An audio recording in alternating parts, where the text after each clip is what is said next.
yung iba kasi bro 'di ba ay hindi ko pa kayang mag-hire. So if you can't hire, you outsource.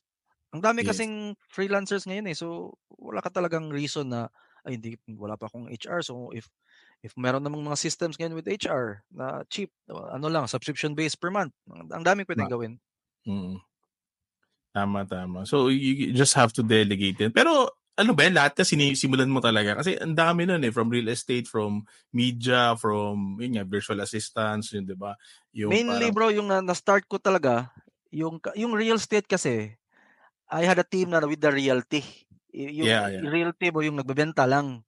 So yung Yes, mga yes. malalakas kong magbenta, sinali ko sa property.